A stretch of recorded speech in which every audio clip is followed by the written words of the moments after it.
तो hello guys, कैसे हो आप लोग। वेलकम टू एकलव्य स्नातक यूट्यूब चैनल। आज जो हम लेक्चर करने वाले हैं वो है आपका इन्वायरमेंट का, जो कि आपका सेमेस्टर 8 का पेपर है। इसका हम ऑलरेडी इंग्लिश मीडियम में वीडियो बना चुके हैं, जो आपको चैनल पे अब तक मिल भी गया होगा। तो अब हम इसका हिंदी मीडियम का वीडियो बनाने वाले हैं। जैसा कि आपको पता है कि कल ही आपका एग्जाम है, तो इसके अंदर हम बहुत कम टाइम में सारी यूनिट से जो आपके मोस्ट इंपॉर्टेंट क्वेश्चंस है वो सारे करेंगे। तो जैसा आपको पता है कि आपके 8 क्वेश्चंस आते हैं लॉन्ग, तो उसमें से हमने क्या किया है, ऐसे क्वेश्चंस पिक कर लिए जिसके आने की प्रोबेबिलिटी बहुत ही ज्यादा है। ठीक है, तो आपका मैक्सिमम जो कवरेज है वो इस वाले लेक्चर में बहुत जल्दी हो जाएगा। ठीक है, तो ये आपको जैसे पता है कि ये हिंदी मीडियम का वीडियो है। जिसको अगर इंग्लिश मीडियम का देखना है तो चैनल पे जाओ, अभी देख लो, एकदम रीसेंट अपलोड में आज सुबह ही हुआ है। चलिए, तो सबसे पहला क्वेश्चन जो है हमारा वो क्या होता है, ये है कि गाडगिल और गुहा द्वारा प्रतिपादित सामाजिक पारिस्थितिकीय ढांचे के संदर्भ में इकोसिस्टम पीपल, ओमनिवोर्स तथा पारिस्थितिक शरणार्थियों की परिभाषा करना है। और उसके बाद क्या बोला है कि उसमें अंतर स्पष्ट करना है।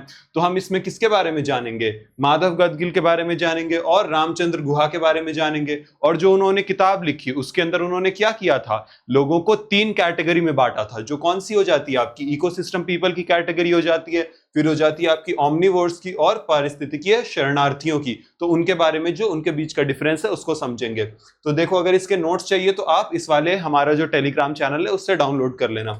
चलिए, तो हम सबसे पहले इंट्रोडक्शन करते हैं इसमें। तो हम पहले जान लेते हैं कि ये आपके डॉक्टर रामचंद्र गुहा है। ठीक है, और ये है प्रोफेसर माधव गाडगिल। ठीक, तो इनकी जो मृत्यु हुई है वो इसी साल हुई है 2026 में। इस वजह से भी ये थोड़े इंपॉर्टेंट हो जाते हैं। तो देखिए, गाडगिल और गुहा द्वारा प्रतिपादित सामाजिक पारिस्थितिकीय ढांचे में हम जैसे कि ऑलरेडी बात कर चुके हैं, कौन से लोग होते हैं आपके, इकोसिस्टम पीपल होते हैं, ओमनिवोर्स होते हैं, और कौन से होते हैं, तीसरे होते हैं पारिस्थितिक शरणार्थी। ठीक है, तो ये क्या बताने की कोशिश करते हैं कि ये जो 3 वर्ग हैं ये क्या है, ये समाज के ऐसे 3 वर्ग आपको दिखाते हैं कि जो अलग अलग तरीके से आपके जो प्राकृतिक संसाधन है ना, आप नेचुरल रिसोर्सेज के मदद से क्या करते हो, अपना जीवन यापन करते हो। तो ये 3 कैटेगरी के लोग किन अलग अलग तरीकों से उन प्राकृतिक संसाधनों का इस्तेमाल करते हैं उसके बारे में इन्होंने डिस्क्रिप्शन दिया है। ठीक है, तो देखो अब ये ढांचा था क्या। तो इनकी किताब थी इकोलॉजी एंड इक्विटी नाम की। ठीक है, ये देखिए, ये है आपकी किताब की इमेज, कवर पेज है ये इनका, ecology and equity by Madhav Gadgil and Ramachandra Guha. ठीक है, तो इसमें इन्होंने समाज को इस आधार पर वर्गित किया कि विभिन्न समूह प्राकृतिक संसाधनों का उपयोग कैसे करते हैं। तो वो अलग अलग तरीकों से करते हैं। ठीक है, और पर्यावरणीय परिवर्तन से कैसे प्रभावित होते हैं। और जो इस्तेमाल तो करते हैं अलग अलग तरीकों से, इसके अलावा जब पर्यावरण में बदलाव आता है ना, या रिसोर्सेज का डिप्लीशन होता है, तो उन 3 कैटेगरी के लोगों के ऊपर किस अलग अलग तरीकों से फर्क पड़ता है। ठीक है, तो इसके बारे में भी हम बात करते हैं। उन्होंने रिसोर्स कैचमेंट अर्थात संसाधन प्राप्ति क्षेत्र की अवधारणा भी दी है। चलिए, तो अब हम आ जाते हैं हमारे जो 3 कैटेगरी इन्होंने बताई है उसके ऊपर, जिसमें सबसे पहली कैटेगरी होती है इकोसिस्टम पीपल की। अब देखिए, इकोसिस्टम पीपल होता क्या है उसको परिभाषित कर लेते हैं हम। तो ये ऐसे लोग हैं जिनका जीवन और आजीविका, मतलब उनकी लाइफ और उनका आजीविका जिससे वो कमाते खाते हैं, अपने स्थानीय पर्यावरण और प्राकृतिक संसाधनों पर निर्भर करती है। इसका क्या मतलब हुआ कि वो लोग जो हैं वो आपके नेचुरल इन्वायरमेंट के एकदम नजदीक रह रहे होंगे। तभी क्या हो रहा है, उनका जो पूरे लाइफस्टाइल है, उनका जो जीवन यापन है वो किससे आ रहा है, उनके स्थानीय रिसोर्सेज से आ रहा है। समझ गए।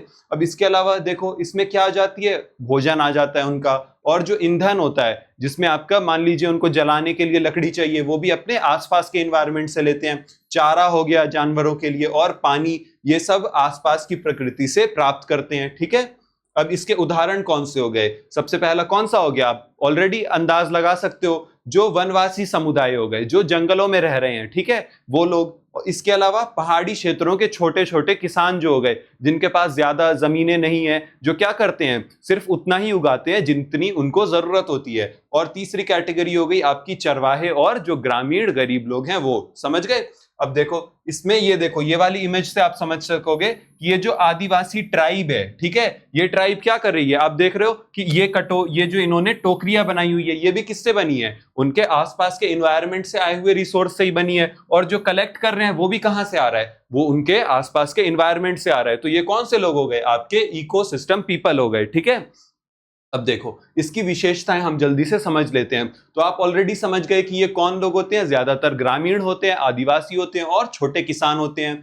ये प्रत्यक्ष निर्भरता होती है इनकी किसके ऊपर, स्थानीय जंगल के ऊपर, नदी के ऊपर और वहां की जमीन और जल स्रोतों के ऊपर, मतलब डायरेक्टली डिपेंडेंट होते हैं, प्रत्यक्ष निर्भर होते हैं। ठीक है, संसाधनों का सीमित और अपेक्षाकृत टिकाऊ उपयोग करते हैं। अब ये बहुत इंपॉर्टेंट हो जाता है, ये कैसा, वाइज यूज करते हैं आपके रिसोर्सेज का। ऐसा यूज नहीं करते हैं कि ऐसे यूज कर लें कि आपके सारे रिसोर्सेज ही खत्म हो जाएं, जितनी उनको जरूरत है उस हिसाब से उसका उपयोग करेंगे और बाकी को छोड़ देंगे फॉर देयर फ्यूचर जनरेशंस। ठीक है, स्थानीय पारिस्थितिकी का गहरा पारंपरिक ज्ञान होता है इनको। अब देखिए इनका पूरा बचपन, इनकी पूरी लाइफ उसी इन्वायरमेंट में गुजरी ना, इसकी वजह से क्या होता है, उनको जो इन्वायरमेंट की नॉलेज है वो बहुत ज्यादा डीपली होती है। ठीक है, पर्यावरण विनाश का सबसे पहले और सबसे अधिक प्रभाव इन्हीं पर पड़ता है। ये भी क्यों इंपॉर्टेंट हो जाता है, क्योंकि अब मान लो आप अपने घर में रहते हो और कोई आके आपके घर को तोड़ दे या आपके घर को हार्म पहुंचाए, तो उससे क्या होगा, आपकी लाइफ अफेक्ट होगी या आपसे 100 किलोमीटर दूर रहने वाले लोग की लाइफ इफेक्ट होगी, ऑब्वियसली आपकी लाइफ इफेक्ट होगी। तो जब जंगल को नुकसान होता है, जब नेचुरल एनवायरनमेंट को नुकसान होता है, तो इन लोगों की लाइफ क्या होती है, जो जंगल में रहने वाले लोग हैं, इकोसिस्टम पीपल है, उनकी लाइफ सबसे ज्यादा अफेक्ट होती है। ठीक है, अब फॉर एग्जांपल मान लो अब कोई पानी का स्रोत था इनके आसपास, वो सूख गया, तो ऐसे केस में क्या होगा, उनको अब लंबी डिस्टेंस कवर करना पड़ेगा टू गेट वाटर। ठीक है, अब हम हमारी सेकेंड कैटेगरी पे आ जाते हैं, जो कि होती है हमारी ओमनिवोर्स, या फिर इनको क्या बोला जाता है, बायोस्फीयर पीपल बोला जाता है। अब देखो ओमनिवोर्स कौन लोग होते हैं, तो ये वो लोग होते हैं जिनके पास आर्थिक और राजनीतिक शक्ति है। ये इंपॉर्टेंट हो जाता है। अब देखिए इसमें ये इंपॉर्टेंट आपके क्या नाम है, इकोसिस्टम पीपल में ये इंपॉर्टेंट चीज है कि इनके पास कोई पॉलिटिकल पावर या फिर इकोनॉमिक पावर दोनों में से कुछ भी नहीं होता। ठीक है, तो इसकी वजह से क्या होता है, जब इनके एनवायरनमेंट को नुकसान पहुंचता है तो ये अपने आप के बचाव के लिए कुछ नहीं कर पाते। ठीक है, और ये पावर किसके पास है, आपके ओमनिवोर्स या बायोस्फीयर पीपल के पास होती है। और ये क्या करते हैं, ये पूरे देश या फिर विश्व के विभिन्न भागों से संसाधनों का उपयोग करते हैं, उपभोग करते हैं, कि मतलब इनके पास जो रिसोर्सेज आ रहे हैं वो देश के, ऐसा नहीं है कि उनके नेबर इलाके से आ रहे होंगे, वो देश के हर इलाके से आ सकते हैं। फॉर एग्जाम्पल आप किसी शहर में रहते हो, आप फल खाते हो, वो फल हो सकता है कोई फल कश्मीर से आ रहा हो, कोई साउथ इंडिया से आ रहा हो, कोई वेस्टर्न यूपी में उग रहा हो। ठीक है, तो ये किसका एग्जांपल हो गया, आपके ओमनिवोर्स का, कि आप विभिन्न भागों से संसाधनों का इस्तेमाल कर रहे हो। इसके उदाहरण कौन से हो गए, सबसे पहला उदाहरण है आपका बड़े बड़े उद्योगपति, इंडस्ट्रियलिस्ट जो होते हैं। आप अक्सर न्यूज में देखते होंगे कि सरकार ने क्या किया, झारखंड के कोई बहुत बड़े ट्राइबल एरिया को किसी बड़े उद्योगपति को दे दिया कि वो वहां जाके क्या करे, मिनरल्स को एक्सट्रैक्ट करे। तो इसका क्या, ये क्या एग्जांपल दिखा रहा है कि इनके पास बहुत ज्यादा पॉलिटिकल और बहुत ज्यादा इकोनॉमिक पावर होती है, पैसा होता है। ठीक है, महानगरीय उपभोक्ता वर्ग कि शहरों में रहने वाले लोग, और तीसरा क्या है, उच्च आय के लोग जिनके पास इनकम ज्यादा होती है। ठीक है, तो इस वाले इमेज में देखो जैसे कि ये क्या दिखाता है, डिपिक्ट करता है कि ये कोई इंडस्ट्रियलिस्ट है और ये एक आम आदमी है, और ये क्या कर रहा है, अपने इकोनॉमिक और अपनी पॉलिटिकल पावर की मदद से क्या कर रहा है, इस आदमी को बिल्कुल निचोड़ दे रहा है, और इसके पास जो कुछ था और उससे क्या कर रहा है, पैसा निकल रहा है, और वो क्या कर रहा है, उस पैसे को यूज कर रहा है। ठीक है, तो ये इमेज इसी को दिखाती है आपकी। तो इसकी विशेषताएं अब हम समझ लेते हैं। विशेषताएं क्या हो गई, आपने देख लिया कौन लोग होते हैं इसमें, शहरी अभिजात वर्ग होते हैं, उद्योगपति होते हैं और बड़े व्यापारी होते हैं, और इसमें उच्च अधिकारी भी होते हैं। ठीक है, संसाधनों के लिए ये किसी स्थानीय क्षेत्र पर निर्भर नहीं है, क्योंकि इनके संसाधन कहां से आ रहे हैं, ऑल ओवर द कंट्री से आ रहे हैं। ठीक है, ये संसाधनों का अत्यधिक उपभोग करते हैं, बहुत ज्यादा यूज करते हैं संसाधनों का। अगर कोई एक संसाधन समाप्त हो जाए तो ये किसी दूसरे स्रोत की तरफ जा सकते हैं, इनको फर्क नहीं पड़ता है, क्योंकि इनके पास मल्टीपल सोर्सेज हैं। राज्य की नीतियां और सब्सिडी से लाभान्वित होते हैं। हम देखते हैं ना, जैसे अभी एग्जांपल दिया कि सरकार क्या कर रही है, इंडस्ट्रियलिस्ट को 1 रुपए में, आपने सुना होगा कि एक बहुत बड़ा एरिया सरकार ने दे दिया इंडस्ट्री सेटअप करने के लिए, तो वो क्या कर रहा है, राज्य अपनी नीतियों को ऐसे बना रहा है, इस तरह से डिजाइन कर रहा है कि जो मुनाफा है वो किसका हो, इंडस्ट्रियलिस्ट का हो, क्योंकि वो उसको पॉलिटिकल पावर देता है। ठीक है, और फाइनेंशियल पावर देता है। पर्यावरण क्षति का बोझ ये स्वयं नहीं उठाते। अब देखो कोई इंडस्ट्रियलिस्ट है, वो किसी बहुत टियर 1 सिटी में रह रहा है, लेकिन अगर झारखंड में किसी माइन में मान लो ढह गई कोई माइन, तो उसका पर्यावरण की जो क्षति हुई है, जो लाइफस्टाइल की क्षति हुई है लाइफ की, वो किसको होगी? वो वहां के गरीब समुदाय को होगी ना कि उस इंडस्ट्रियलिस्ट को। तो ये भी इसकी एक विशेषता है। ठीक है, आगे समझते हैं हम। तीसरी कौन सी कैटेगरी हो जाती है? पारिस्थितिक शरणार्थी की कैटेगरी। तो इसके अंदर कौन से लोग आते हैं? ये वो लोग होते हैं जो पहले के टाइम पे क्या थे? इकोसिस्टम पीपल थे, जिनकी लाइफ किस पे डिपेंडेंट थी? पूरे के पूरे उनके आसपास के इन्वायरमेंट के ऊपर। लेकिन क्या हुआ? किसी वजह से इन्वायरमेंट का विनाश हो गया, जैसे हमने बात की है ना, इंडस्ट्रियलिस्ट ने मान लो पूरा जंगल का जंगल काट दिया, इसकी वजह से क्या होगा? उनका इन्वायरमेंट नाश हो गया, उनके संसाधन खत्म हो गए। या फिर विकास की कोई सरकार ने ऐसी योजना लाई जिसकी वजह से उनका जो निवास स्थान था उसकी वजह उससे वो क्या हो गए? विस्थापित हो गए, उसे उन्हें छोड़ना पड़ गया। तो ये लोग कौन से हो जाते हैं? ये आपके शरणार्थी बन जाते हैं, जिनको आप क्या बोलोगे? रेफ्यूजीज बोलोगे। ठीक है, समझ गए? इसका क्या मतलब हुआ कि ये किसी ना किसी इकोलॉजिकल इन्वायरमेंटल रीजन की वजह से इनको अपना घर छोड़ना पड़ रहा है। ठीक है, अब इसके उदाहरण कौन से हो गए? जैसे इंडिया के कंटेक्स्ट में बात करें तो जो सरदार सरोवर डैम बना हुआ है हमारा नर्मदा नदी के ऊपर, उसमें आपने सुना है ना, नर्मदा बचाओ आंदोलन चला था। वो क्यों इंपॉर्टेंट था? क्योंकि उस परियोजना के तहत क्या हो रहा था? आदिवासियों को अपना घर से विस्थापित होना पड़ रहा था। ठीक है, और क्या हो गया? खनन परियोजनाओं से प्रभावित ग्रामीण समुदाय की। अब हमने बात की कि कोई जंगल में कोई समाज रह रहा था, कोई कम्युनिटी थी, किसी इंडस्ट्रियलिस्ट ने बोला कि अब मैं यहाँ माइनिंग करूंगा, तो उसकी वजह से क्या होगा? उस ग्रामीण समुदाय को अपना घर छोड़ना पड़ रहा था। ठीक है, इस वाले इमेज में देखते हैं कि कैसे नर्मदा बचाओ आंदोलन के टाइम पे लोग क्या कर रहे थे? सड़कों पे उतरे थे, विद्रोह कर रहे थे कि ये चीज क्या है? हमारे लिए गलत है। ये सरदार सरोवर प्रोजेक्ट के तहत हुआ था। ठीक, आगे चलते हैं अब हम इसकी विशेषताओं के ऊपर। तो देखो, जंगल कटने, बांध के निर्माण या खनन आदि की वजह से क्या होता है? लोगों का विस्थापन होता है। उनकी जो पारंपरिक आजीविका है, ठीक है, वो सबसे ज्यादा इंपैक्ट होती है, उसको नुकसान पहुंचता है। और ये लोग क्या होते हैं? मजबूरन अपने घर को छोड़ के शहरों में आ जाते हैं, झुग्गियों में रहते हैं और असुरक्षित क्षेत्रों में रहने को मजबूर हो जाते हैं, क्योंकि इनके पास कोई सरकार की तरफ से मुआवजा जो भी इनको मिलता है वो बहुत ज्यादा कम होता है, क्योंकि इनकी लाइफ क्या होती है? पूरी तरीके से डिस्ट्रॉय हो जाती है जब इनको अपना घर छोड़ना पड़ता है। और ये क्या होते हैं? सामाजिक और आर्थिक हाशियाकरण होता है इस कम्युनिटी का। हाशियाकरण का क्या मतलब हुआ? कि ये लोग समाज के पीछे वाले स्थान पर खिसक जाते हैं, धकेल दिए जाते हैं। ठीक है, अब इसका हम डिफरेंस देख लेते हैं जल्दी से, तीनों के बीच में क्या होता है। तो जब हम इकोसिस्टम पीपल में देखते हैं तो इसमें इकोसिस्टम पीपल में संसाधनों का स्रोत क्या था? उनके आसपास का पर्यावरण, स्थानीय पर्यावरण। ठीक है, ओमनिवोर्स में क्या था? वैश्विक, यानी पूरे वर्ल्ड से उनको जो अपने संसाधन है वो मिल रहे थे। और पारिस्थितिक शरणार्थी के पास कहां से संसाधन आ रहे थे? उनका जो आसपास का संसाधन आधार था वो कंप्लीटली खत्म हो गया था, तो इनके पास संसाधन नहीं होते हैं।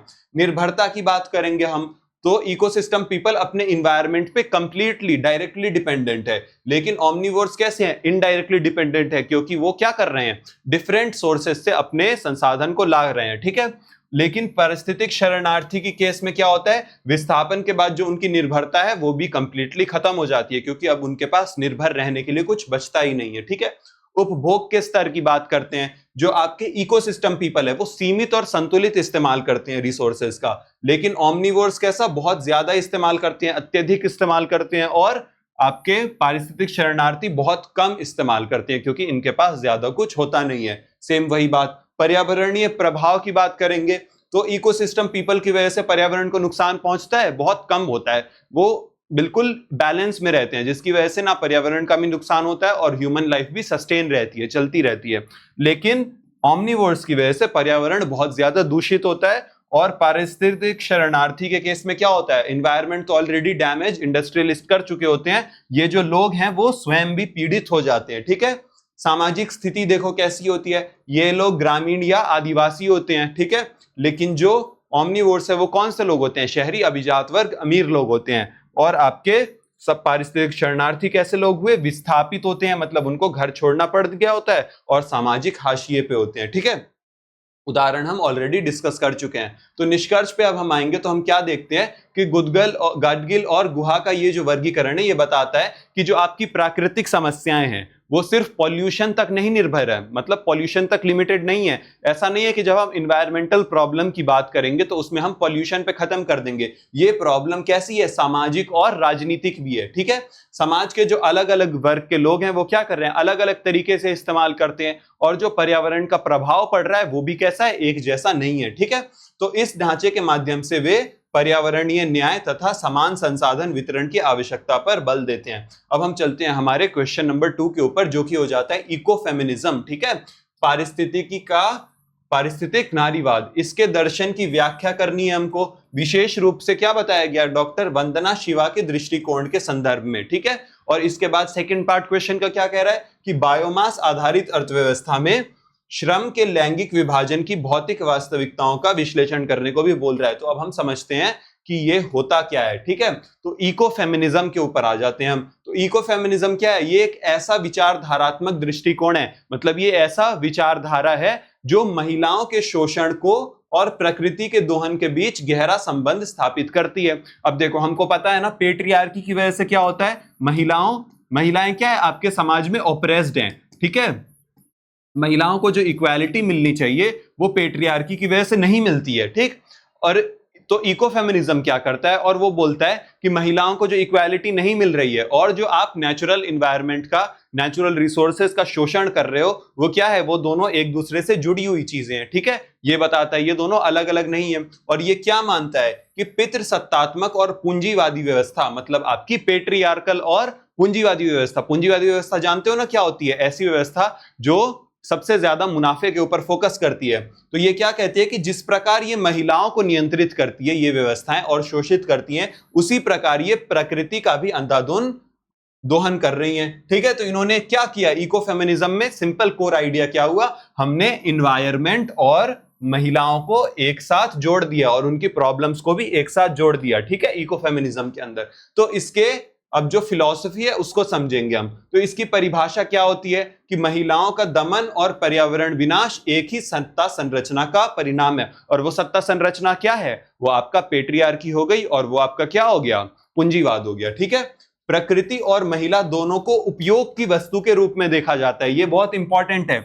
ये कैसे देखता है कि जो महिलाएं हैं आपकी और जो आपके नेचुरल रिसोर्सेज हैं वो क्या करते हैं, आप सिर्फ उसको उपयोग कर सकते हो। इस वाले डायग्राम में देखो, जैसे क्या दिखाया गया है कि ये मानव या एक पुरुष बैठा हुआ है, ये पेट्रियार्की को रिप्रेजेंट कर रहा है, और ये क्या कर रहा है, एक चेन से तो इसने महिलाओं को पकड़ा हुआ है और दूसरी चेन से इसने क्या किया हुआ है, इन्वायरमेंट को पकड़ा हुआ है, आपके नेचुरल रिसोर्सेज को पकड़ा हुआ है। और इस तरह से ये क्या कर रहा है, दोनों को चेन से, मतलब दोनों को अपने कंट्रोल में रखे हुए है, ठीक है। यही आपके इकोफेमिनिज्म का क्या है, फिलॉसफी है, ठीक है। पर्यावरणीय न्याय और लैंगिक न्याय एक दूसरे से जुड़े हुए हैं, ये भी ये कहना चाहता है, ठीक। आगे चलते हैं अब हम, इकोफेमिनिज्म के मुख्य तत्व क्या होते हैं। तो सबसे पहला ये क्या करता है, पितृसत्ता की आलोचना करता है, यानी पेट्रियार्की की आलोचना करता है। तो ये क्या कहता है कि आधुनिक औद्योगिक समाज क्या है, पुरुष बनाम महिला और संस्कृति बनाम प्रकृति जैसे द्वैतों पर आधारित है, ठीक है। और इसमें क्या दिखाया जाता है कि पुरुष जो है वो शक्ति का प्रतीक है, तर्क का प्रतीक है और नियंत्रण का प्रतीक है। मतलब क्या है कि पुरुष हर मामले में महिला से बेहतर है, ये आपका मॉडर्न समाज दिखाता है। और महिला और प्रकृति क्या है, उसको कमजोर और शोषण योग्य माना जाता है आपके जो प्रेजेंट टाइम का समाज है उसके अंदर, ठीक है। तो ये इसी चीज की आलोचना करता है। सेकंड नंबर पे क्या बताया गया है, प्रकृति और महिला के संबंध के बारे में बताया गया है। क्या बोला जाता है इसमें कि जो महिलाएं हैं वो पारंपरिक रूप से, मतलब ट्रेडिशनली महिलाएं जो है वो आपके पूरे इन्वायरमेंट की सुरक्षा कर रही हैं। अब वो कैसे कर रही हैं, वो कर रही हैं आपको जल को बचा के, जंगल को बचा के, बीज, खाद्य सुरक्षा, इन सब से आपकी महिलाएं ट्रेडिशनली जुड़ी हुई है, ठीक है। इसलिए उनका प्रकृति से प्रत्यक्ष, बिल्कुल डायरेक्ट रिलेशन है और जीवंत रिलेशन है। मतलब क्या है, अलाइव रिलेशन है कि महिला और प्रकृति कैसी है, एक दूसरे से जुड़ी हुई है और एक दूसरे से इंटरैक्ट करती है, ठीक है। ये चीज मानी गई इसके अंदर। थर्ड नंबर पे क्या होता है, थर्ड नंबर में आप इसमें विकास मॉडल की आलोचना करते हो। अब आप मुझसे पूछोगे कि ये कौन सा विकास मॉडल है, तो ये आपका जो आधुनिक विकास मॉडल है जिसके अंदर आप क्या करते हो, सिर्फ उत्पादन और मुनाफे के ऊपर आधारित है आपका। हम कैपिटलिज्म के अंदर क्या देखते हैं, कैपिटलिज्म को इतना क्यों क्रिटिसाइज किया जाता है, क्योंकि इसके अंदर मेन एम क्या होता है, प्रॉफिट, ठीक है। प्रॉफिट एम होता है। तो इसी चीज का आप इको फेमिनिज्म के अंदर क्या करते हो, बोलते हो कि ये जो व्यवस्था है ये गलत है, बिकॉज ये सिर्फ उत्पादन और मुनाफे पे आधारित है, ये स्थानीय समुदायों, जैव विविधता और महिलाओं की भूमिका की उपेक्षा करता है। मतलब जो आपके स्थानीय समुदाय का रोल है, जो आपकी डाइवर्सिटी है, जो आपकी महिलाओं की भूमिका है, उन सबको ये कंसिडर नहीं कर रहा, उन सबको नहीं मान रहा। इसकी वजह से ये क्या है मॉडल, ये बिल्कुल गलत मॉडल बताया गया है। ठीक है, अब इसमें हम डॉक्टर वंदना शिवा का दृष्टिकोण देखते हैं। ये है आपकी डॉक्टर वंदना मैम। ठीक है, अब भारतीय इको फेमिनिज्म को सबसे ज्यादा जो प्रभावशाली बनाने में रोल रहा है वो डॉक्टर वंदना शिवा का ही रहा है। ठीक है, इनकी वजह से इको फेमिनिज्म का कॉन्सेप्ट इंडिया में फेमस हो गया। तो इन्होंने क्या किया, इन्होंने जो आपका वेस्टर्न मॉडल है, वेस्टर्न विकास मॉडल यानी पश्चिमी विकास मॉडल है, उसकी आलोचना की और क्या बोला कि जो आपके मॉडल, ये मॉडल क्या है, प्रकृति और महिलाओं दोनों का ही शोषण एक साथ करता है। तो ये वेस्टर्न मॉडल कौन सा हो गया आपका, पेट्रियार्की और कौन सा, कैपिटलिज्म बेस्ड मॉडल हो गया। ठीक है, तो इसकी ये आलोचना कर रही हैं। तो इन्होंने क्या विचार दिए, इनके विचार के ऊपर बात करेंगे। तो सबसे पहला इन्होंने प्रकृति की अवधारणा दी। इन्होंने बोला कि भारतीय फिलॉसफी हमेशा से कैसी रही है, आप देखते हो कि इंसान, जो इंडियन फिलॉसफी है वो अर्थ को हमेशा, नेचर को हमेशा एक फेमिनिन रूप देता है ना। कि अब जब हम बात करें प्रकृति की, तो प्रकृति क्या है, हम मदर नेचर बोलते हैं, मदर नेचर है ना। तो हमेशा हम फेमिनिन रूप उसको दे देते हैं अपने नेचर को किसी ना किसी तरीके से। तो वंदना शिवा ने भी आपके जो प्रकृति है उसको किससे जोड़ा है, आपके स्त्रीत्व से जोड़ा है, मतलब फेमिनिज्म से जोड़ा है। ठीक है, प्रकृति को सृजनशील और जीवनदायिनी शक्ति माना गया है भारतीय दर्शन में, कि मतलब वो सृजन भी करती है और जीवन भी देती है। ठीक है, इसके अनुसार ये क्या कहती हैं कि जो आपकी महिला है और प्रकृति दोनों जीवन को पोषित करती हैं। ठीक है, इसके अलावा ये क्या करती हैं, पश्चिमी विकास मॉडल की आलोचना करती हैं, जो हम ऑलरेडी डिस्कस कर चुके हैं कि जो आपका औपनिवेशिक और नव औपनिवेशिक मॉडल है उसने क्या किया है, जंगलों का विनाश कर दिया है और क्या किया है, जैव विविधता को नष्ट कर दिया। जो आपकी डाइवर्सिटी थी जंगलों में, बहुत सारे जो जानवर हैं वो इसकी वजह से क्या हो गए, इंडेंजर हो गए, और महिलाओं को संसाधनों से दूर कर दिया है। इसकी वजह से ये इसका क्रिटिसिज्म करती हैं। ठीक है, एकल फसल प्रणाली, एकल फसल प्रणाली का क्या मतलब होता है कि सिर्फ एक जैसी फसलों को उगाना। ठीक है, अब जैसे ये देखो हमने क्या किया, ये पूरे लैंड मास को क्लियर कर दिया और इसके ऊपर हम क्या कर रहे हैं, सिर्फ एक तरह की क्रॉप को उगा रहे हैं फॉर आवर प्रॉफिट। ठीक है, तो यही क्या है, मोनोकल्चर है। इसका इन्होंने क्या किया, इसको बोला कि ये गलत है, और रासायनिक कृषि, ऐसी कृषि जिसके अंदर आप रसायनों, केमिकल का इस्तेमाल कर रहे हो, उसके बारे में बोला कि उन्होंने पारंपरिक जैविक कृषि को कमजोर कर दिया। ठीक है, आपके मोनोकल्चर और रसायन बेस्ड एग्रीकल्चर ने इसको कमजोर कर दिया। ठीक है, और ये देखो इसमें क्या दिखाया गया है कि ये पूरा जो आपका नेचुरल एनवायरनमेंट था उसका कॉलोनियल फोर्सेस ने क्या किया, उस नेचुरल एनवायरनमेंट को कंप्लीटली डिस्ट्रॉय कर दिया। और जो आपके इस वाली इमेज में देखो, जो इंडिजिनस लोग हैं, जो क्या है आपके उस कम्युनिटी में रहने वाले ग्रामीण लोग थे, उनकी लाइफ कंप्लीटली डिस्ट्रॉय कर दी उन्होंने। ठीक है, तो ये चीज ये बताती हैं। आगे चलते हैं हम, देखिए तो थर्ड नंबर पे ये क्या बताती हैं कि जो महिलाएं हैं वो पर्यावरण की संरक्षक है, कि महिलाएं सिर्फ पीड़ित नहीं है, वो पर्यावरण की संरक्षण में सक्रिय है बिल्कुल, यानी इंपॉर्टेंट रोल निभाती हैं। अब वो कैसे निभाती हैं, बीज संरक्षण में, जैव विविधता को मेंटेन रखने में, पारंपरिक कृषि और जल के संरक्षण में महिलाओं की महत्वपूर्ण भूमिका बताई गई है। ठीक है, चौथे नंबर पे स्वदेशी ज्ञान के महत्व के बारे में, कि वंदना शिवा स्थानीय ज्ञान और पारंपरिक कृषि प्रणालियों को टिकाऊ विकास का आधार मानती हैं। कि टिकाऊ विकास, सस्टेनेबल डेवलपमेंट कब होगा, जब आप जो लोकल नॉलेज है उसको वैल्यू करोगे और जो पारंपरिक कृषि प्रणाली है उसको फॉलो करोगे, ना कि मोनोकल्चर जैसी प्रणालियों को फॉलो करोगे। ठीक है, वो केंद्रीकृत औद्योगिक मॉडल, सेंट्रलाइज्ड आपका जो औद्योगिक मॉडल है उसके बजाय स्थानीयकृत समुदाय आधारित विकास का समर्थन करती हैं। कि ऐसा नहीं है कि आप जाके एकदम सेंटर में जाके किसी जंगल में इंडस्ट्री इस्टेब्लिश कर दो और बोल दो कि हम तो डेवलपमेंट कर रहे हैं, ऐसा नहीं होता। वो बोलती हैं कि सस्टेनेबल रियल डेवलपमेंट कब होगा, जब आप लोकल कम्युनिटी को उस डेवलपमेंट का हिस्सा बनाओगे। ठीक है, ये चीजें वो बता रही हैं आपका। तो इसमें इन्होंने क्या दिखाया कि जो महिलाएं हैं वो कैसे डायरेक्टली इन्वायरमेंट को प्रोटेक्ट करती हैं। समझ गए? अब हम चलते हैं बायोमास आधारित अर्थव्यवस्था में श्रम के लैंगिक विभाजन के ऊपर। तो सबसे पहला टर्म आ जाता है कि बायोमास आधारित अर्थव्यवस्था होती क्या है। तो ये कोई बहुत बड़ी चीज नहीं है। बायोमास आधारित अर्थव्यवस्था बेसिकली वो अर्थव्यवस्था होती है जो आपकी कोल या पेट्रोलियम जैसे रिसोर्सेज के ऊपर नहीं बेस्ड होती। ठीक है, ये किसके ऊपर बेस्ड होती है? जिसमें लोगों की आजीविका आपकी कहां से आती है? जंगल से आती है, जल से आती है, भूमि, पशुधन, ईंधन, लकड़ी और चारा आदि प्राकृतिक संसाधनों पर बेस्ड। की मतलब ऐसा गांव, अब कोई भी आपका गांव हो गया जहां पे आप कोई ऐसे हाई फाई रिसोर्सेज का इस्तेमाल नहीं कर रहे हो, आप अपने आसपास के रिसोर्सेज से अपना जीवन यापन कर रहे हो, तो वो आपकी क्या हो गई? बायोमास आधारित अर्थव्यवस्था हो गई। ठीक है, तो इसमें महिलाओं और पुरुष के जो काम है वो अलग अलग बताए गए हैं, जिसमें महिलाओं के मुख्य काम कैसे हो गए? पानी कलेक्ट करके लाना हो गया, ठीक है, ईंधन के लिए लकड़ी को इकट्ठा करना, पशुओं के लिए चारा लेके आना, खाद्य सामग्री और वन उत्पाद का संग्रह करना और बीज संरक्षण जैसे काम। ठीक है, घरेलू काम और बच्चे की देखभाल, ये सब काम किसके बताए गए हैं? महिलाओं के बताए गए हैं। ठीक,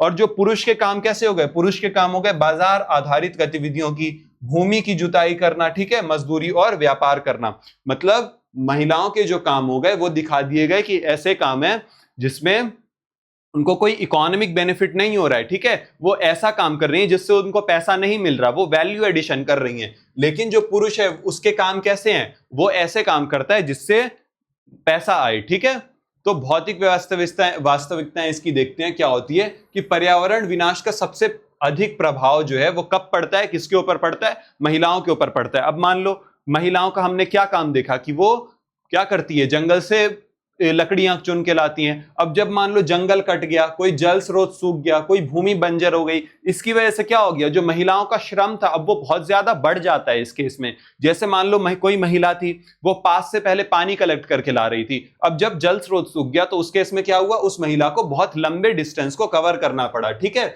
श्रम और समय का बोझ देखो, तो महिलाओं को ईंधन और पानी के लिए अब लंबी दूरी तय करनी पड़ती है, जिससे क्या होता है? शारीरिक थकान होती है। जो टाइम वो शिक्षा में लगा सकती थी अब वो नहीं लगा पाती, और आय अर्जन के अवसरों में कमी हो जाती है। ठीक है, स्वास्थ्य संबंधी समस्याएं क्या आती हैं कि जब वो भारी बोझ उठाएंगी लंबी दूरी तक तो क्या होगा? उनको शरीर में प्रॉब्लम होगी। लकड़ी और बायोमास जलाने से क्या होगा?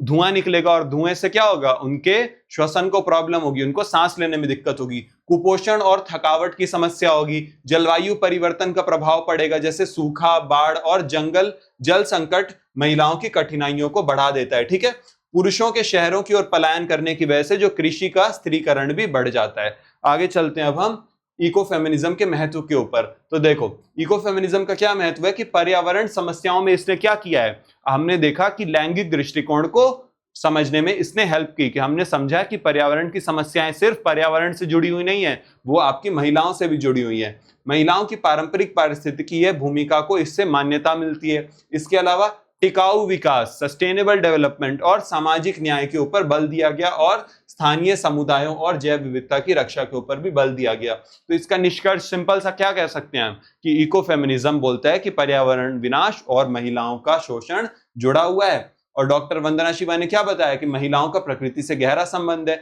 बायोमास आधारित अर्थव्यवस्था में श्रम का लैंगिक विभाजन में आप समझ चुके हो कि महिलाओं के ऊपर क्या होता है? ज्यादा कार्यभार होता है, जिसकी वजह से पर्यावरण नीतियों में महिलाओं की जो भागीदारी है वो बहुत ज्यादा इंपॉर्टेंट बन जाती है, क्योंकि सारा काम वही कर रही होती है। ठीक है, अब हम चलते हैं हमारी थर्ड क्वेश्चन की तरफ, जो कि क्या है? 1992 के रियो पृथ्वी सम्मेलन के महत्व की विवेचना कीजिए, विशेष रूप से रियो घोषणा के बारे में, एजेंडा 21 और सामान्य किंतु विभेदित उत्तरदायित्व यानी कॉमन बट डिफरेंशिएटेड रिस्पॉन्सिबिलिटी, इसके बारे में हमसे पूछा गया है कि ये क्या है। ठीक है, इन सब के बारे में हम बात करेंगे। तो सबसे पहले हम आ जाते हैं हमारे अर्थ समिट के ऊपर। ये कब हुआ था? आपका 1992 के अंदर हुआ था, और कब? 3 से 14 जून के बीच में हुआ था 1992 में। और ये कहां हुआ था? ये आपका ब्राजील के रियो डी जेनेरियो नाम के शहर के अंदर हुआ था। ठीक है, ये ऑलरेडी आप सब जानते होंगे। अब इसमें क्या, इसे और क्या बोला जाता है? UNCED, मतलब संयुक्त राष्ट्र पर्यावरण और विकास सम्मेलन। ठीक है, United nation conference on environment and development के नाम से भी जाना जाता है। अब ये इंपॉर्टेंट क्यों हो जाता है? बिकॉज ये वैश्विक पर्यावरण राजनीति के इतिहास में एक ऐतिहासिक मोड़ था, कि मतलब जो आपकी इन्वायरमेंटल डिबेट्स थी उसके अंदर ये बहुत इंपॉर्टेंट हो जाता है, क्योंकि पहली बार ऐसा कोई इवेंट हुआ था जिसमें पर्यावरण संरक्षण के ऊपर और आर्थिक विकास के ऊपर उन दोनों चीजों को क्या किया गया, एक साथ जोड़ के देखा गया। और कौन सा कॉन्सेप्ट आया आपका? वहीं से सस्टेनेबल डेवलपमेंट का कॉन्सेप्ट यहीं पे डेवलप हुआ था। ठीक है, अब हम आगे चलते हैं। इसका महत्व क्या था? सबसे पहला इसमें क्या किया गया कि पर्यावरण और विकास का समन्वय किया गया। हम ऑलरेडी देख चुके ना ये कि सम्मेलन में ये स्पष्ट किया गया कि आर्थिक विकास सिर्फ सफिशिएंट नहीं है। ठीक है, विकास कैसा होना चाहिए कि जो भविष्य की पीढ़ियों की आवश्यकता को प्रभावित ना करे, कि आप ऐसे विकास करो, रिसोर्सेज को इतना ज्यादा यूज मत कर लो कि आपकी फ्यूचर जनरेशंस के लिए रिसोर्स बचे ही ना। ठीक है, इसी को क्या बोला जाता है? आपका सतत विकास या सतत पोषणीय विकास, या फिर इंग्लिश में सस्टेनेबल डेवलपमेंट बोला जाता है। अब सेकंड नंबर पे देखो, वैश्विक पर्यावरणीय शासन की शुरुआत यहीं से हुई। तो इसमें अनेक अंतरराष्ट्रीय संस्थागत व्यवस्थाओं को मजबूत किया। जैसे कि कौन सी व्यवस्थाएं आई आपकी? जलवायु परिवर्तन पर UNFCCC जैसी चीजें यहीं से शुरू हुई। जैव विविधता सम्मेलन, ठीक है, ये भी आपका यहीं से। वन सिद्धांत जो कि फॉरेस्ट प्रिंसिपल है, ये सब भी यहीं से मजबूत हो गया। ठीक है, आगे चलते हैं। उत्तर और दक्षिण के बीच में हमको संवाद देखने को मिला। उत्तर और दक्षिण इसमें कौन सा हो गया? आपका उत्तर हो गया नॉर्दर्न हेमिस्फेयर और दक्षिण क्या हो गया? Southern hemisphere. अब इसमें बेसिकली कहना क्या चाहते हैं कि नॉर्दर्न हेमिस्फेयर जो था आपका वो क्या था? इंडस्ट्रियलाइज था और हाईली डेवलप्ड था। और जो सदर्न हेमिस्फेयर था वो क्या था? उसके कंपैरिजन में अंडर डेवलप्ड था, या डेवलपिंग नेशंस इसके अंदर आते थे। तो ये क्या विकासशील देश जो थे, ये विकासशील देश कौन से थे? आपके मेनली सदर्न हेमिस्फेयर के थे। तो इन्होंने ये तर्क दिया कि जो विकसित देश है वो ऐतिहासिक रूप से ज्यादा प्रदूषण किए हैं। ठीक है, और इसकी वजह से जो प्रदूषण को, जो अर्थ के ऊपर प्रॉब्लम्स आ गई, इन्वायरमेंटल प्रॉब्लम्स आई है, उसको सॉल्व करके लेने की जिम्मेदारी किसके ऊपर होनी चाहिए? सिर्फ आपके नॉर्दर्न हेमिस्फेयर के जो डेवलप्ड कंट्री हैं उनके ऊपर ज्यादा होनी चाहिए। इसी से आपकी सामान्य किंतु विभेदित उत्तरदायित्व की अवधारणा उभरी। इसका क्या मतलब हुआ कि सबके पास कॉमन रिस्पॉन्सिबिलिटी तो है।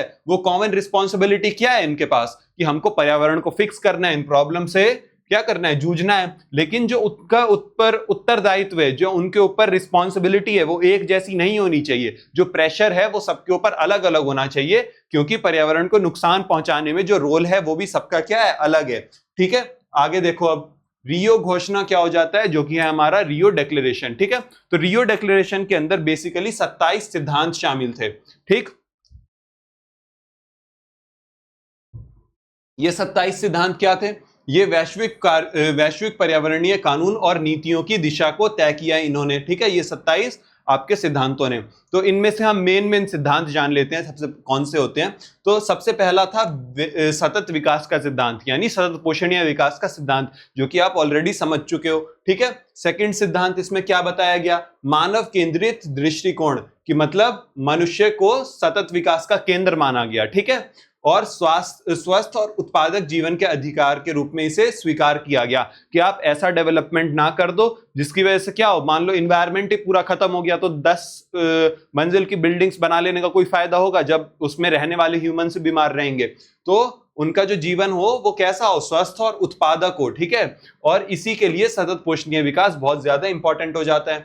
अंतर पीढ़ी न्याय हो, आपका इंटरजेनरेशनल जस्टिस हो। इसका क्या मतलब हुआ कि जो वर्तमान पीढ़ी को जैसे संसाधन मिल रहे हैं वैसे ही संसाधन आपके आने वाली पीढ़ियों को भी मिले, ताकि ऐसा ना हो कि आपकी प्रेजेंट जनरेशन से उन संसाधनों का सारा उपयोग कर लें, जिसकी वजह से क्या होगा? ये इनजस्टिस हो जाएगा आपकी आने वाली पीढ़ी के लिए, क्योंकि उनको वो अपॉर्चुनिटी नहीं मिली जो आपको मिली। ठीक है, सावधानी सिद्धांत या प्रिकॉशनरी सिद्धांत दिया गया। इसका क्या मतलब हुआ कि कोई गतिविधि जिससे पर्यावरण को गंभीर नुकसान की पॉसिबिलिटी हो, कि मान लो आप कोई ऐसा काम करने वाले हो जिससे पर्यावरण को नुकसान हो सकता है, तो पूर्ण वैज्ञानिक प्रमाण की प्रतीक्षा नहीं करनी चाहिए, उस एक्टिविटी को वहीं पे रोक देना चाहिए। ठीक है, तो अब मान लो आप कोई इंडस्ट्री लगाने वाले हो और आप बोल रहे हो कि अरे नहीं नहीं, अब तक तो कोई साइंटिफिक प्रूफ मिला ही नहीं है कि मेरी इंडस्ट्री से इन्वायरमेंट को नुकसान होगा, लेकिन लोग ये गेस कर रहे हैं कि नहीं नहीं, आप ऐसी एक्टिविटी करोगे तो उससे हो सकता है नुकसान हो। तो अगर ऐसी आशंका है कि कुछ हो सकता है तो उसको वहीं पे रोक देना चाहिए, प्रतीक्षा ना करो कि कोई साइंटिफिक प्रमाण मिले उसका। ठीक है, और क्या सिद्धांत दिया गया? प्रदूषक भुगतान सिद्धांत दिया गया कि मतलब जो लोग प्रदूषण फैला रहे हैं, जो इन्वायरमेंट को डैमेज कर रहे हैं, उनको उसकी क्षति के लिए क्या हो, जिम्मेदार ठहराया जाए और उसकी जो लागत है उसको वही लोग वहन करेंगे, कि मतलब वो लोग उसको ठीक करने में रिस्पॉन्सिबिलिटी निभाएंगे। जन भागीदारी को क्या किया गया? लोगों के कोऑपरेशन को, लोगों के इन्वॉल्वमेंट को बढ़ाया गया कि पर्यावरण निर्णयों में आपके नागरिक हो गए, कॉमन पीपल हो गए, महिलाएं हो गई, आदिवासी हो गए और स्थानीय समुदायों की भागीदारी के ऊपर बल दिया गया। ठीक है, आगे देखते हैं हम। जैसे इस वाली इमेज में आप देख सकते हो, ये महिलाएं क्या कर रही हैं? ये सारी बैठ के किसी ना किसी तरह की पॉलिसी मेकिंग होती है। ठीक है, तो इसमें इसका क्या, ये किसका एग्जांपल हुआ? महिलाओं की भागीदारी का एग्जांपल हुआ। अब हम आ जाते हैं एजेंडा 21 के ऊपर। तो एजेंडा 21 बेसिकली हमारा एक्शन प्लान था, ये आपका एक्शन प्लान था। ठीक है, यहां पे तो आपने क्या दिए? सिद्धांत दिए थे ना, लेकिन रियो डिक्लेरेशन के अंदर, लेकिन यहां पे आपको बताया गया कि आप ये क्या है, एक व्यापक कार्य योजना है, कि मतलब हमको क्या क्या कार्य करने हैं, जिसका उद्देश्य 21वीं सदी के लिए सतत विकास की रणनीति को तैयार करना था। तो इसकी प्रमुख विशेषताएं के ऊपर हम बात कर लेते हैं। इसमें क्या क्या टारगेट रखे गए? सबसे पहला क्या था? गरीबी उन्मूलन। ठीक है, कि पर्यावरण संरक्षण के साथ साथ क्या हो, गरीबी को भी हम खत्म करेंगे। और फिर क्या? टिकाऊ कृषि और ग्रामीण विकास, की मतलब हम ऐसी कृषि नहीं करेंगे जो क्या हो, इन्वायरमेंट को नुकसान पहुंचाए लंबे टर्म में, हम ऐसी कृषि करेंगे जो सस्टेनेबल हो। ठीक है, जल का संरक्षण करेंगे और प्राकृतिक संसाधन के सतत उपयोग के ऊपर बल देंगे। संसाधनों का संरक्षण करेंगे, जो आपके पास नेचुरल रिसोर्सेज है उसको डिप्लीट नहीं होने देंगे। वो नेचुरल रिसोर्सेज क्या हो गए? आपके फॉरेस्ट हो गए, आपका पानी हो गया, जमीन हो गई, और जैव विविधता जो है आपकी डाइवर्सिटी, उसकी प्रोटेक्शन करेंगे हम। स्थानीय भागीदारी को बढ़ाएंगे, स्थानीय निकायों और समुदायों को विकास योजनाओं में शामिल करने की भी बात इसमें करी गई थी। ठीक है, जैसे कि इन्होंने स्लोगन दिया, थिंक ग्लोबली एक्ट लोकली, कि आप ग्लोबल लेवल पे तो सोचो, बड़े इन्वायरमेंट को बड़े लेवल के ऊपर सोचो, लेकिन जो आपका एक्शन होना चाहिए वो लोकल लेवल के ऊपर भी होना चाहिए, तभी आप क्या करोगे, उस ग्लोबल थॉट को रियलिटी में तब्दील कर पाओगे। ठीक है, इस भावना को बढ़ावा दिया। महिलाओं और आदिवासियों की भूमिका के ऊपर भी जोर दिया, कि महिलाओं को पर्यावरण प्रबंधन में महत्वपूर्ण भागीदार माना गया। आदिवासी ज्ञान को भी क्या किया गया? इंपॉर्टेंस दी गई, बिकॉज आदिवासी ज्ञान कैसा था? जनरेशन बाय जनरेशन ग्रो करता है। ठीक, अब सामान्य किंतु विभेदित उत्तरदायित्व के सिद्धांत को हम समझ लेते हैं। सीवीडीआर क्या होता है? इसका सिंपली ये मतलब है कि पर्यावरण संरक्षण की जिम्मेदारी तो सबकी है, लेकिन जिम्मेदारी एक जैसी नहीं है, जो कि हम ऑलरेडी बात कर चुके हैं। इसका आधार क्या था? ऐतिहासिक उत्तरदायित्व, की जो आपके विकसित देश हैं उन्होंने अपने औद्योगिकरण के टाइम क्या किया है? इन्वायरमेंट को ज्यादा से ज्यादा क्षति पहुंचाई है, उन्होंने कार्बन का उत्सर्जन किया है। इसकी वजह से जो जलवायु संकट की जिम्मेदारी है वो उनके ऊपर ज्यादा हो जाती है। ठीक है, क्षमता में अंतर को ये क्या किया गया? रिकॉग्नाइज किया गया, समझा गया कि जो आपके विकसित देश हैं उनके पास ज्यादा टेक्निक है, उनके पास ज्यादा पैसा है, उनके पास ज्यादा संस्थागत क्षमता है, लेकिन जो विकासशील देश हैं उनके पास ये सारी चीजें नहीं है। उनके पास ना तो तकनीक है, ना उतनी पूंजी है, और ना ही उतनी उनके पास क्षमता है कि वो काम कर सके। ठीक है, विकासशील देशों की आवश्यकताएं जो है उसको समझा गया। जैसे विकासशील देशों के पास अभी इन्वायरमेंट जैसी प्रॉब्लम से डील करने के अलावा और ज्यादा बड़ी प्रॉब्लम थी। वो प्रॉब्लम क्या थी? गरीबी को हटाना था, उन कंट्रीज का औद्योगिक विकास करना था, और आधारभूत आवश्यकताओं को, आधारभूत सुविधाएं जो थी उसको विकसित करना था। तो इन सबको रिकॉग्नाइज किया गया। ठीक है, संस्थागतकरण क्या होता है? इंस्टीट्यूटलाइजेशन, की रियो सम्मेलन के बाद सीबीडीआर सिद्धांत में आपने बहुत सारी चीजों को इंस्टीट्यूटलाइज किया, जिसमें आपका यूएनएफसीसी आ गया, फिर क्योटो प्रोटोकॉल आया बाद में, जिसके बारे में हम अभी पढ़ेंगे। ठीक है, पेरिस समझौते आधे का ये सब क्या हुआ? आधार बना। ठीक है, विशेष रूप से विकसित देशों के ऊपर उत्सर्जन कटौती का अधिक दायित्व डाला गया। हम ऑलरेडी देख चुके हैं ये क्यों हुआ। विकासशील देशों को वित्तीय और तकनीकी सहायता देने की व्यवस्था करी गई। ठीक है, तो रियो सम्मेलन की अब हम जो लिमिटेशन है, जो सीमाएं हैं, उसको समझ लेंगे। तो ये घोषणाएं नैतिक थी, कानूनी रूप से बाध्यकारी नहीं थी। कोई लॉ नहीं था कि आप अगर इसको फॉलो नहीं करोगे तो आपके ऊपर कुछ एक्शन होगा। ठीक है, ठीक, ये चीज समझ गए। विकसित देशों की अनिच्छा, अब देखो विकसित देशों ने बोल तो दिया कि हम पैसा दे देंगे, हम टेक्नोलॉजी देंगे, लेकिन वो जो स्थानांतरण था वो कैसा था? सीमित था, उन्होंने अच्छे से नहीं किया। सतत विकास की अस्पष्टता थी, कि लोगों ने क्या किया? सभी लोगों ने सतत पोषणीय विकास की अलग अलग डेफिनेशन थी, जिसकी वजह से जो उसका एप्लीकेशन था, जो उसको इंप्लीमेंटेशन था, वो अच्छे से नहीं हो पाया। ठीक है, तो अब हम निष्कर्ष की बात कर लें तो हम कैसे देखेंगे इसको, कि आपका जो रियो सम्मेलन था वो ऐतिहासिक मील का पत्थर था, माइलस्टोन था वो, ठीक है, क्योंकि इसने क्या किया, पहली बार ऐसा कोई इवेंट हुआ था जिसके अंदर पर्यावरण संरक्षण और आर्थिक विकास के ऊपर ऐसा डीप संतुलन बनाने की कोशिश की गई, ठीक है, ये चीज हम देखते हैं। लेकिन इसके बावजूद भी आज के जो संरचनाएं हैं, जितने भी समझौते होते हैं, उसके ऊपर आपके रियो सम्मेलन के जो प्रभाव है वो देखने को मिलता है, ठीक है।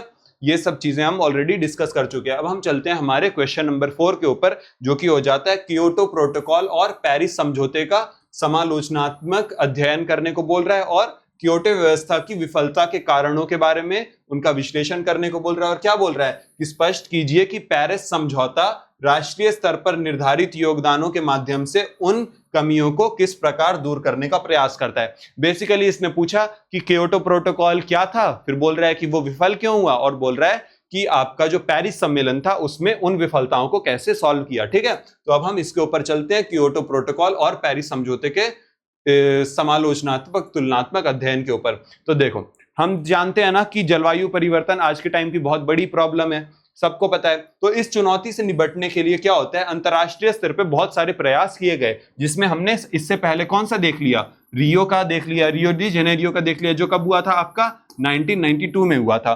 तो इसके बाद क्या आया, बाद में आपका क्योटो प्रोटोकॉल आया और पेरिस समझौता हुआ, जो इसमें बहुत ज्यादा इंपॉर्टेंट माइलस्टोन हो जाते हैं, ठीक है। दोनों का उद्देश्य क्या था, ग्रीन हाउस गैसों के उत्सर्जन को कम करना था, ठीक है, क्योंकि ग्रीन हाउस गैसेस की वजह से क्या होता है, आपका ग्लोबल वार्मिंग होती है, ठीक।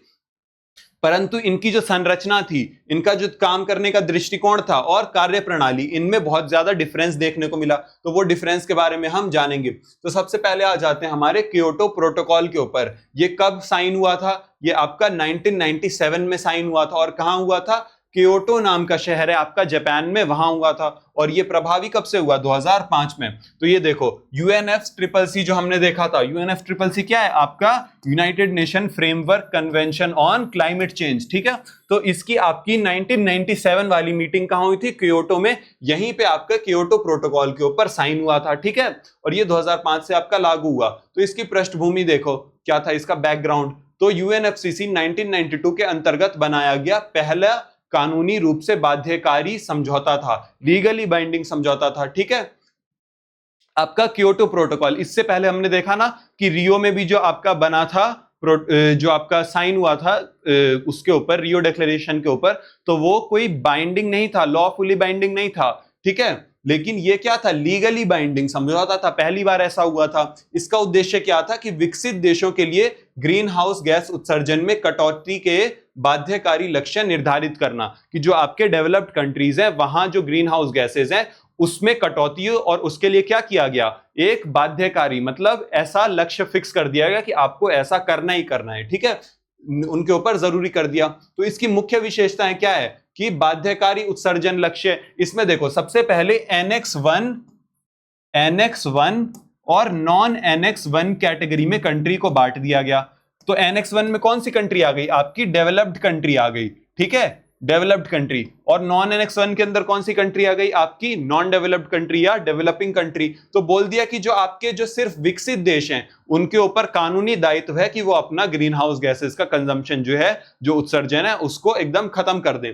तो औसतन 1990 के स्तर से लगभग 5% उत्सर्जन कटौती का लक्ष्य दिया गया, कि जो 1997 में जो लेवल था ग्रीन हाउस गैसेस का, उससे आप कम से कम 5% कम करो, ठीक है। ये CBDR के सिद्धांत पे आधारित था, ठीक। विकसित देशों की ऐतिहासिक जिम्मेदारी को इसमें माना गया था, जो कि हम ऑलरेडी समझ चुके हैं क्या जिम्मेदारी थी उनकी। तो इसकी प्रमुख व्यवस्थाओं को समझेंगे हम। सबसे पहली क्या व्यवस्था थी, CDM की व्यवस्था थी। इसका क्या मतलब हुआ, क्लीन डेवलपमेंट मैकेनिज्म। ये ऐसी व्यवस्था थी जिसके अंदर क्या हुआ, विकसित देशों और विकासशील देशों में पर्यावरण अनुकूल परियोजनाओं में निवेश करते थे, कि मतलब जो आपके विकसित देश हैं वो आपके डेवलपिंग कंट्रीज के अंदर ऐसी परियोजनाएं लगाएंगे जो क्या होंगी, पर्यावरण अनुकूल होंगी, है ना, सस्टेनेबल होंगी। बदले में उनको क्या मिलता था, कार्बन क्रेडिट मिलता था, ठीक है।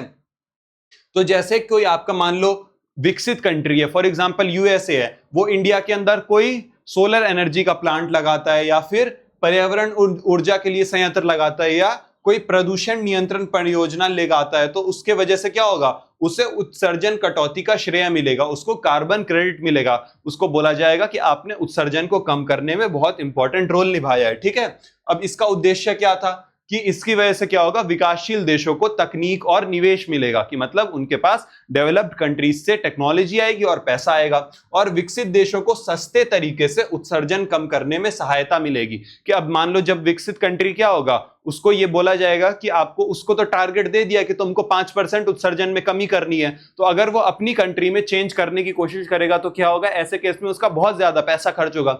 लेकिन वो जब किसी अंडर डेवलप्ड कंट्री में ऐसा कोई प्रोजेक्ट लगाएगा तो उसका पैसा भी कम होगा और उसका जो उत्सर्जन का टारगेट था वो भी पूरा हो जाता है। तो इससे क्या हो रहा था, दोनों का बेनिफिट हो रहा था। एमिशंस ट्रेडिंग इसकी एक इंपॉर्टेंट व्यवस्था थी जिसमें कार्बन का व्यापार हो रहा था, कि जैसे जिन देशों ने अपने लक्ष्य से अधिक उत्सर्जन कम किया उनको एक्स्ट्रा कार्बन क्रेडिट मिल जाता था जिसको वो बेच सकते थे। इसके अलावा जॉइंट इंप्लीमेंटेशन की व्यवस्था थी कि एक विकसित देश दूसरे विकसित देश में उत्सर्जन कम करने वाली परियोजना को लगाकर भी क्रेडिट प्राप्त कर सकता था। कि मतलब जैसे डेवलपिंग कंट्री में उसने प्लांट लगाया वैसे ही वो किसी डेवलप्ड कंट्री में प्लांट लगाकर उत्सर्जन को कम करेगा और उसको क्या मिलेगा, आपका कार्बन क्रेडिट मिलेगा। ठीक, अब हम क्योटो व्यवस्था ये फेल क्यों हुई इसके बारे में समझ लेते हैं। ठीक है, अब तक तो हम देख रहे हैं ना कि कैसे ये बहुत अच्छी व्यवस्था है, ये एकदम कम कर रही है पोल्यूशन को, लेकिन ये फेल हो गई बहुत ज्यादा बुरी तरीके से, जिसकी वजह से हमको बाद में आपका पेरिस अग्रीमेंट भी आया, तो उसके बारे में हम समझेंगे। तो फेल होने का सबसे पहला रीजन बताया जाता है अमेरिका की भागीदारी का अभाव। क्योंकि देखो अमेरिका ने क्या किया था, साइन तो कर दिया था लेकिन इसका अनुमोदन नहीं किया, इसको फॉलो नहीं किया, इंप्लीमेंट नहीं किया इसको।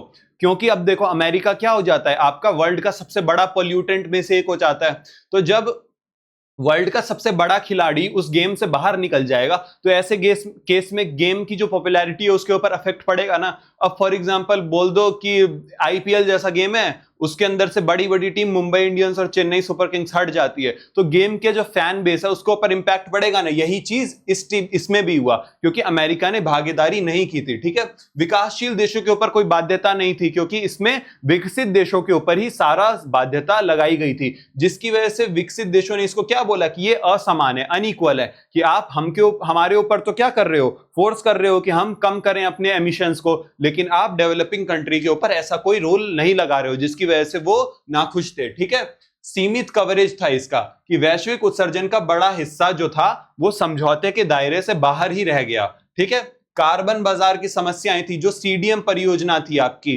ठीक है, उसके अंदर पारदर्शिता की कमी थी, ट्रांसपेरेंसी नहीं थी। ठीक है, फर्जी कार्बन क्रेडिट मिल रहा था कंट्रीज को और वास्तविक उत्सर्जन कटौती के ऊपर सवाल उठ रहे थे। ठीक है, कठोर टॉप डाउन मॉडल था ये, ऊपर से तय किए गए लक्ष्य कई देशों को अव्यवहारिक लगे क्योंकि क्या किया गया था, किसी बाहरी अथॉरिटी ने उनके लिए रूल बना दिया कि तुमको क्या करना है, कम करना है अपने कार्बन के उत्सर्जन को। इसकी वजह से उन्होंने क्या बोला उन कंट्रीज ने कि ये ठीक नहीं है। ठीक है, राष्ट्रीय परिस्थितियों में का पर्याप्त ध्यान नहीं रखा गया।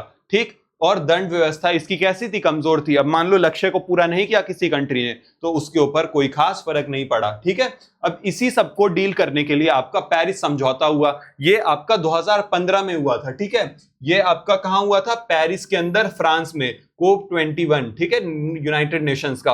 अब देखो पेरिस फ्रांस में, और ये प्रभावी कब हुआ, आपका 2016 से प्रभावी हुआ था। इसका उद्देश्य क्या था, वैश्विक तापमान वृद्धि को 2 डिग्री सेल्सियस से कम रखना और या फिर 1.5 डिग्री सेल्सियस तक ही उसको रोक देना। ठीक है, ये इसका गोल था आपका। इसकी मुख्य विशेषताएं देखो, सार्वभौमिक भागीदारी की इसमें विशेषता थी इसकी सबसे पहले। अब क्योंकि आप क्योटो प्रोटोकॉल में क्या देख रहे थे कि सारी की सारी जिम्मेदारी किसके ऊपर डाल दी गई थी, आपके डेवलप्ड कंट्रीज के ऊपर, लेकिन यहां पे क्या हुआ, जो जिम्मेदारी थी वो आपके विकसित और विकासशील देश दोनों के ऊपर डाल दी गई। ठीक है, और दोनों को इसमें शामिल किया गया और इसमें एनडीसीज को इंट्रोड्यूस किया गया। अब आप मुझसे पूछोगे कि एनडीसी क्या होता है सर, तो NDC stands for your nationally determined contribution. इसका क्या मतलब है कि कोई कंट्री, अब जब हमने क्योटो प्रोटोकॉल देखा तो याद करो उसमें क्या था, सारी कंट्री जो डेवलप्ड कंट्री थी उनको बोल दिया कि आपको सर्टेन लेवल से अपने पॉल्यूशन को घटाना है। लेकिन यहां पे क्या हुआ, नेशनल डिटरमिन्ड कंट्रीब्यूशन में, कि हर कंट्री को बोल दिया कि आप खुद से तय करो कि आपका गोल क्या होना चाहिए, ठीक है, कि आप कितना उत्सर्जन को अपने कम करोगे, आप कितना उत्सर्जन कम कर रहे हो और आपका टाइम कितना होगा। ये सब जिम्मेदारी क्या थी, हर एक कंट्री को खुद दे दी गई, जिसकी वजह से क्या हुआ, ऊपर से उनके ऊपर कोई लक्ष्य को नहीं थोपा गया, जिसकी वजह से कंट्रीज क्या थी, इसको आसानी से ज्वाइन कर सकती थी, ठीक है। बल्कि राष्ट्रीय स्तर पर आप निर्धारित योगदान दोगे, कि आप खुद से डिसाइड कर लो कि आपको कितना योगदान देना है और आप हमको ज्वाइन कर लो, ठीक है। तो इसकी वजह से क्या हुआ, कंट्रीज को बहुत ज्यादा आसानी हुई कि ज्वाइन करने में। अब फॉर एग्जांपल इंडिया की बात करें तो इंडिया ने अपने एनडीसी में क्या क्या चीजें रखी, उसमें इंडिया ने बोला कि हम नवीकरणीय ऊर्जा को बढ़ाएंगे, अपनी रिन्यूएबल एनर्जी के यूज को बढ़ाएंगे, ठीक है, उत्सर्जन तीव्रता को कम करेंगे, जिस हिसाब से हम एमिशन कर रहे हैं, जिस स्पीड से, उसको हम घटाएंगे और अपने वन क्षेत्र को क्या करेंगे, फॉरेस्ट कवर को बढ़ाएंगे, ठीक है। तो ऐसी ही पॉलिसीज और कंट्रीज ने भी अडॉप्ट करी अपने अपने हिसाब से, ठीक है। पारदर्शिता व्यवस्था थी, क्योंकि देशों को रेगुलरली रिपोर्ट देनी पड़ती थी, ठीक है, कि उन्होंने कैसे काम किया, और प्रगति की वैश्विक समीक्षा या फिर ग्लोबल स्टॉक टेक भी की जाती है, ठीक है। अब इसके बाद जलवायु वित्त की बात करेंगे, क्लाइमेट फाइनेंस की। विकसित देशों से विकासशील देशों को क्या दिया जाएगा, वित्तीय सहायता दी जाएगी, और क्या दिया जाएगा, तकनीकी सहायता दी जाएगी, और क्षमता निर्माण सहायता के ऊपर बल दिया गया, कि मतलब विकसित देश के ऊपर फिर से रिस्पॉन्सिबिलिटी दी गई कि आप क्या करोगे, जो डेवलपिंग कंट्रीज है उसको पैसा दोगे, उसको टेक्नोलॉजी दोगे, और क्या दोगे, उसको अपना डेवलपमेंट कंट्री के लिए, डेवलपमेंट करने के लिए सपोर्ट प्रोवाइड करोगे, ठीक है। तो अब इसके कंपैरिजन के ऊपर हम देख लेते हैं क्योटो प्रोटोकॉल और पेरिस समझौता का। तो कब हुआ था आपका क्योटो प्रोटोकॉल, 97 में हुआ था, लेकिन पेरिस समझौता आपका 2015 में। हमको प्लेस पता है ना, दोनों कैसी थी, क्योटो जापान में थी और पेरिस फ्रांस में थी, सिंपल सी बात है। प्रकृति कैसी थी इसकी, नेचर कैसा था, तो क्योटो प्रोटोकॉल में कानूनी रूप से बाध्यकारी लक्ष्य रखा गया, लेकिन यहाँ पे क्या था, स्वैच्छिक एनडीसी आधारित प्रणाली थी, कि आप नेशनली डिटरमाइन कर लो अपना क्या करोगे, ठीक है। जिम्मेदारी किसके ऊपर थी, क्योटो प्रोटोकॉल में सिर्फ विकसित देशों के ऊपर, लेकिन यहां पे सभी देशों के ऊपर करी गई।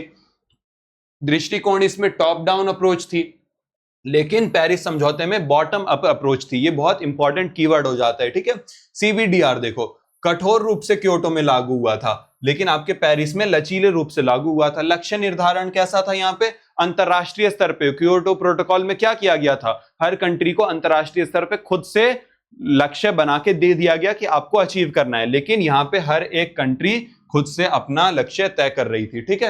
अब हम चलते हैं कि पेरिस समझौता क्योटो की कमियों को कैसे दूर कर रहा था। तो सबसे पहला इसने क्या किया, सार्वभौमिक भागीदारी को इंश्योर किया, क्योंकि इसने क्या किया, सभी देशों को इसका हिस्सा बनाया, पार्टिसिपेंट बनाया।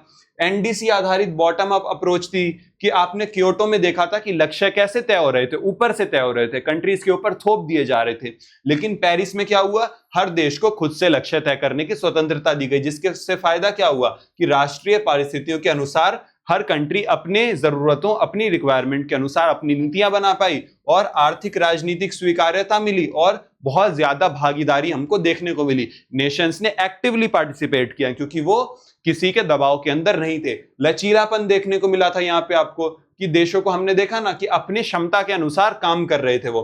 पारदर्शिता थी, नियमित रिपोर्टिंग हो रही थी। ग्लोबल स्टॉक टेक जो हमने बात की, उसका क्या मतलब होता है कि हर 5 साल के अंदर ये जांचा गया कि जो दुनिया के देश थे उन्होंने मिलकर जलवायु परिवर्तन को रोकने के लिए कितना काम किया, और वो अपने लक्ष्यों तक पहुंचे कि नहीं। यही आपका क्या होता है, ग्लोबल स्टॉक टेक होता है, ठीक है। और अंतरराष्ट्रीय निगरानी द्वारा जवाबदेही को बढ़ाया गया, हर कंट्री के ऊपर क्या किया गया, निगरानी रखी गई कि वो अपने काम को कर रहा है कि नहीं, जो उसने डिटरमाइन किया था खुद के लिए। 1.5 डिग्री सेल्सियस का लक्ष्य रखा गया।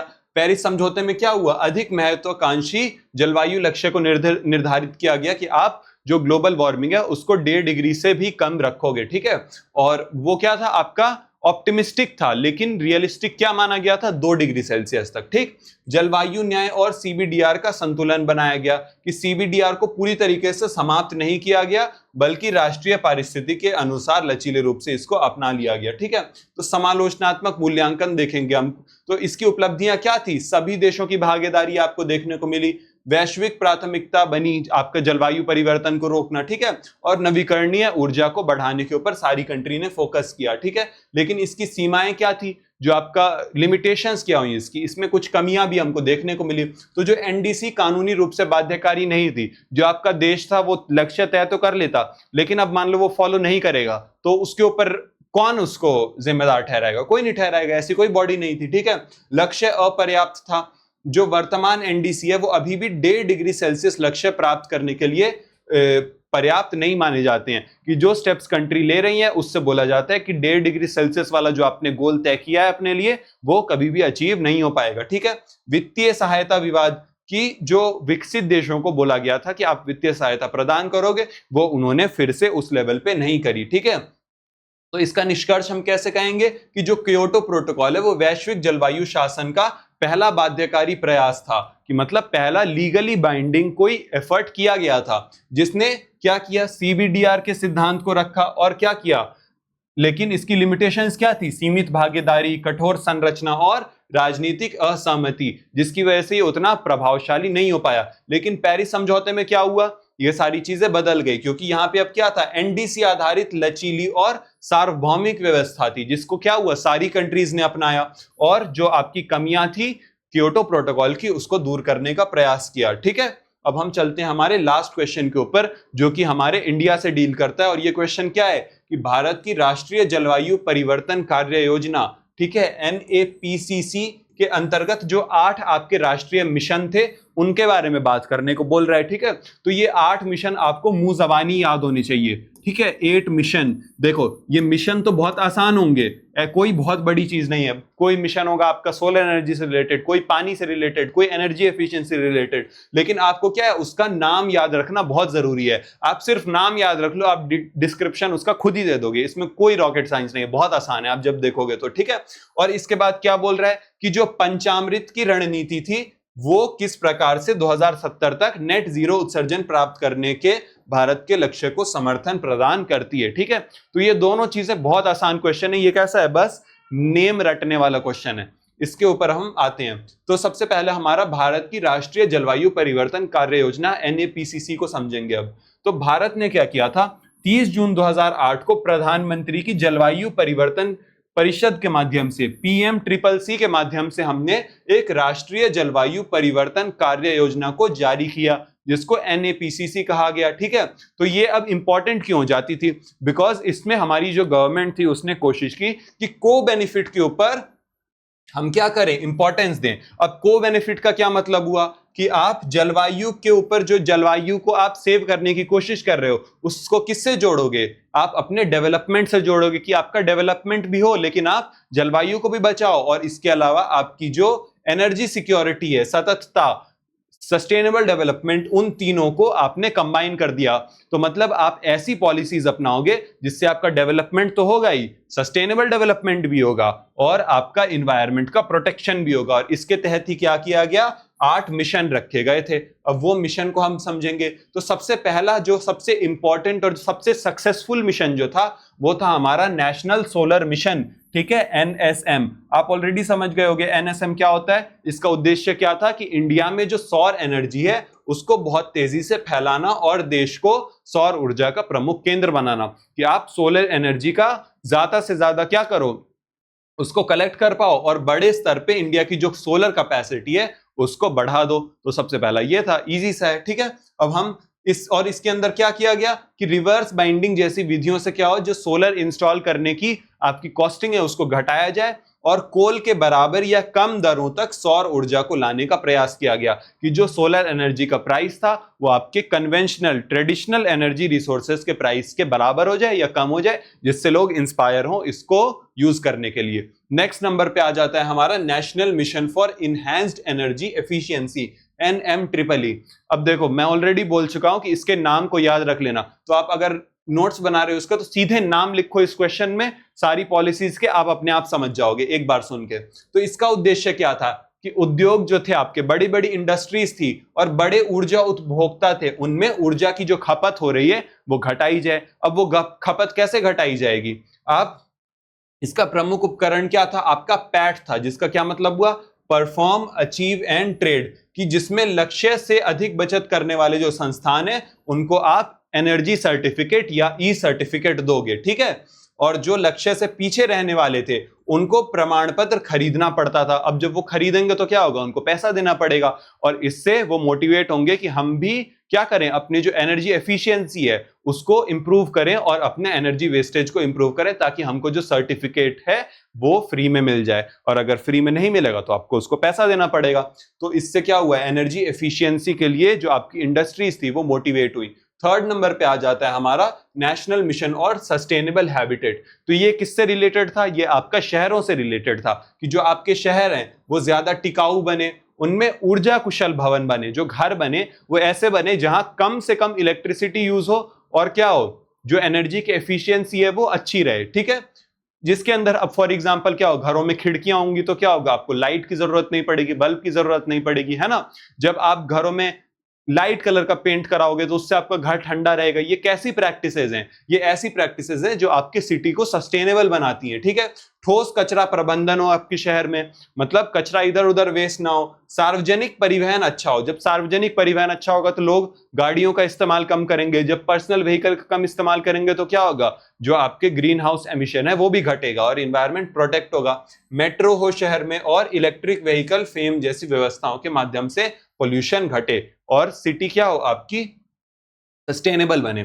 चौथे नंबर पे आ जाता है हमारा नेशनल वाटर मिशन। इसका उद्देश्य क्या था, नेशनल वाटर मिशन आपके पानी की बचत से रिलेटेड है। ठीक है, कुशल उपयोग पानी का, आप कुशल उपयोग करो, पानी को वेस्ट ना करो और राज्यों के बीच जो अधिक न्यायपूर्ण पानी का वितरण हो। आप देखते हो ना कि स्टेट्स के बीच में हमेशा नदियों के पानी को लेके क्या होता है, झगड़ा होता है। तो उनके बीच जो पानी का वितरण है वो कैसा हो, न्यायपूर्ण हो, जस्टिफाइड हो। ठीक है, लक्ष्य जल उपयोग दक्षता को बढ़ाना। इसके लक्ष्य क्या क्या थे कि जो जल उपयोग दक्षता है उसको बढ़ाया जाए। माइक्रो इरिगेशन हो, ठीक है, माइक्रो इरिगेशन हो, पुनर्चक्रण हो पानी का और रेन वाटर हार्वेस्टिंग को बढ़ावा दिया जाए शहर में। ठीक है, पांचवें नंबर पे आ जाता है हमारा national mission for sustaining the Himalayan ecosystem. हम सबको पता है हिमालयन इकोसिस्टम कितना ज्यादा फ्रेजाइल है, वो कितने ज्यादा जल्दी क्या होता है, अफेक्ट हो जाता है। अगर पॉल्यूशन बढ़ेगा आपका एनवायरनमेंट को डैमेज पहुंचेगा। तो हिमालय पारितंत्र की स्थिति का आकलन किया जाएगा, ग्लेशियर परिवर्तन का अध्ययन होगा और पर्वतीय क्षेत्र में सतत विकास की नीति बनाना। क्योंकि पर्वतीय क्षेत्र में आप ऐसे ही अंधाधुंध डेवलपमेंट नहीं कर सकते, क्योंकि जब आप अंधाधुंध डेवलपमेंट करोगे, पेड़ों को काटोगे तो क्या होगा, वहां का जो इन्वायरमेंट है, वहां का जो इकोसिस्टम है वो कंप्लीटली डिस्ट्रॉय हो जाएगा। जो भी लाइफ पॉसिबल है वो भी डेंजर में आ जाएगी। ठीक है, छठे नंबर का हमारा मिशन था national mission for green India, जिसको GIM कहा गया। ठीक है, तो इसका क्या उद्देश्य था, इसका उद्देश्य था हमारे कंट्री में वन आवरण का संरक्षण, जो फॉरेस्ट है उनका हम संरक्षण करेंगे, पुनर्स्थापन करेंगे और उसका विस्तार करेंगे। जो हमारा फॉरेस्ट कवर है ये केवल प्लांटेशन से नहीं जुड़ा हुआ था, बल्कि लैंडस्केप लेवल पर रिस्टोरेशन और समुदाय की भागीदारी पर, कि आप सिर्फ इसमें प्लांटेशन नहीं कर रहे हो, आप लैंडस्केप लेवल पर, मास लेवल पे क्या कर रहे हो, रिस्टोरेशन कर रहे हो। और जो समाज में लोगों की भागीदारी है, जो आपके जो कॉमन लोग हो गए, उसको रोल को हम रेस्टोरेशन में क्या करेंगे, वैल्यू देंगे। ठीक है, सेवेंथ नंबर पे हमारा था national mission for sustainable agriculture.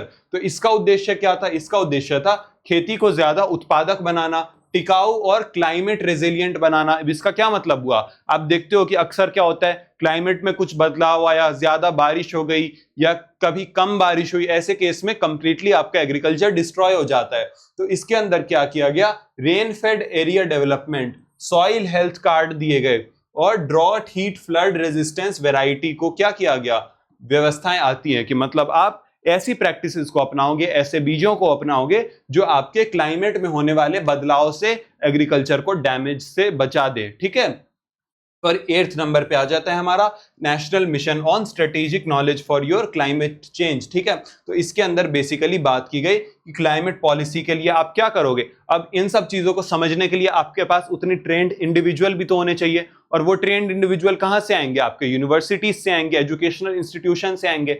अब फॉर एग्जांपल आप मान लो आपके पास ऐसे एजुकेशनल इंस्टीट्यूशन है ही नहीं जहां लोगों को एनवायरनमेंट वाली प्रॉब्लम से डील करने का ज्ञान दिया जाता है, तो क्या वो कंट्री ऐसी प्रॉब्लम से डील कर पाएगी, नहीं कर पाएगी। तो इस पॉलिसी के अंदर बेसिकली यही बात की गई कि आप ऐसे यूनिवर्सिटीज में क्या करोगे, केंद्रों को डेवलप करोगे और इसके अलावा इंटरनेशनल साइंटिफिक कोलैबोरेशन के माध्यम से लोगों को ट्रेन करोगे, जिससे जलवायु अनुसंधान होंगे, मॉडलिंग होगी, विश्वविद्यालय केंद्र बनेंगे जहां पे लोग पढ़ सकेंगे और क्या करेंगे, ज्यादा इन चीजों को समझने में केपेबल हो पाएंगे।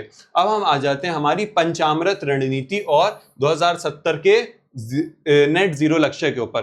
तो जो पंचामृत रणनीति थी ये इंडिया ने कहां अनाउंस करी थी, आपकी कोप 26 में, जो कि कब हुआ था आपका 2021 के अंदर हुआ था। और ये कहां हुआ था, ये हुआ था आपका ग्लासगो,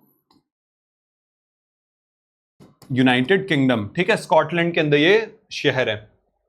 तो इसमें 5 जलवायु संकल्पों का पैकेज था, हमने 5 जलवायु संकल्प लिए थे, जिसमें क्या हुआ था, और हमारा फाइनल संकल्प था कि 2070 तक हम नेट जीरो उत्सर्जन के लक्ष्य को भी घोषित करेंगे। मतलब 5 संकल्प लिए और हमने बोला कि 2070 तक जो हमारा कार्बन एमिशन होगा वो जीरो हो जाएगा, ये हमने अपने लिए गोल बनाया। तो इसके 5 बिंदु जो हम हैं वो एक एक करके समझ लेते हैं। सॉरी, एक से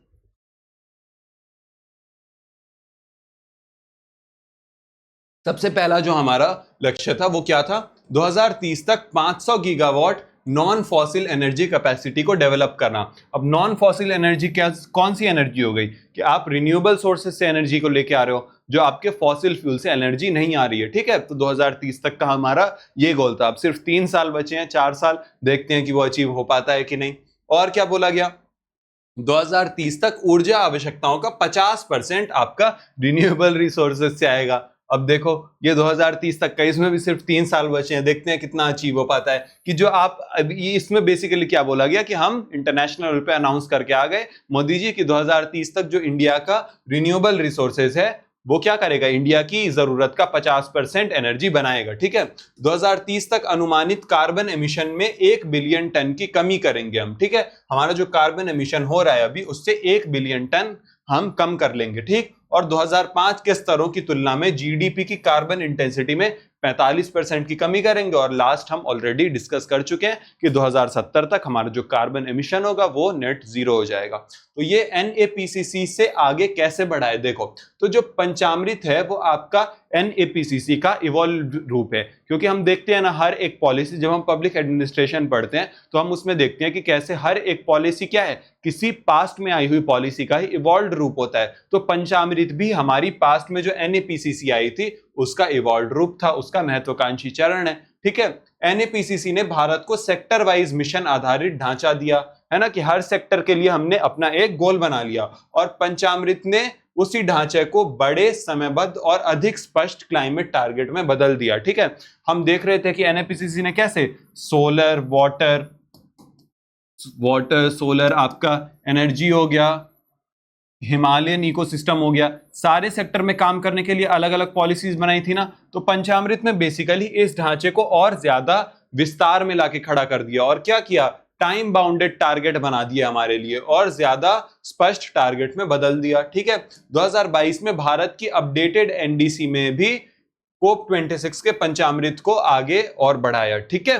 समझ गए वाला। तो देखो व्यवहारिक रूप से पंचामृत क्या समर्थन देता है, प्रैक्टिकली क्या सपोर्ट कर रही है, तो ऊर्जा संक्रमण में कि हम कोयले पर जो निर्भरता है उसको घटाएंगे और नॉन फॉसिल एनर्जी को जो हमारा डिपेंडेंसी है उसको बढ़ा देंगे। इसके अलावा उत्सर्जन की कमी की बात करता है ये, जैसे एनएपीसीसी के तहत हमने क्या किया था, सोलर की बात की थी, एफिशिएंसी और हैबिटेट मिशन की बात करी थी ना, जिसके अंदर क्या हो रहा था, आपके एमिशंस घट रहे थे। तो उन्हीं सब चीजों को हम और ज्यादा तेज तरीके से करेंगे।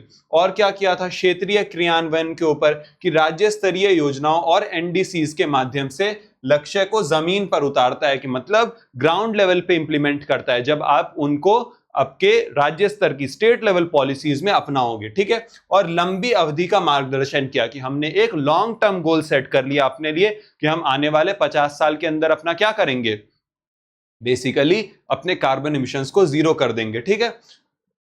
और एक अंतिम दिशा बेसिकली दे दी हमने और एनएपीसीसी उसके लिए संस्थागत आधार बनाता है, ठीक है। समझ गए। तो समालोचनात्मक, अब हम इसके निष्कर्ष की बात कर लेते हैं। तो एनएपीसीसी ने क्या किया था, आपका 2008 में भारत की जलवायु नीति को एक 8 मिशन आधारित ढांचा दिया था। हमने देखे ना वो 8 मिशन थे, लेकिन पंचामृत ने 2021 में उसी ढांचे को नेट जीरो 2070 के लक्ष्य से जोड़कर और ज्यादा एक बड़ी और दीर्घकालिक दिशा दे दी, कि मतलब एक लॉन्ग टर्म डायरेक्शन हमने दे दी। इसकी वजह से क्या होता है, एनएपीसीसी को उसकी नींव बोला जाता है। जैसे अब मान लो कोई घर बनाते हो, तो उस घर में घर की नींव का मजबूत होना बहुत जरूरी है ना, तभी आपका ऊपर डेवलपमेंट हो पाएगा। तो एनएपीसीसी ने क्या किया, एक नींव का काम किया और उसी के नींव के ऊपर खड़े होके आपके ये पंचामृत जैसी जो योजनाएं हैं वो आ रही हैं। ठीक है, तो पंचामृत क्या है, उसी के ऊपर का लक्ष्य ढांचा है। ठीक है, तो मेरे एंड से ये वाला वीडियो आपका ये चैप्टर पूरा खत्म हो जाता है। हमने सारे यूनिट के इंपॉर्टेंट क्वेश्चंस कर लिए। तो अगर आपको वीडियो पसंद आया होगा तो लाइक करना, शेयर करना और चैनल को सब्सक्राइब कर लेना। ठीक है, तो that's all from my side. Best of luck for your exams tomorrow. चलो बाय बाय।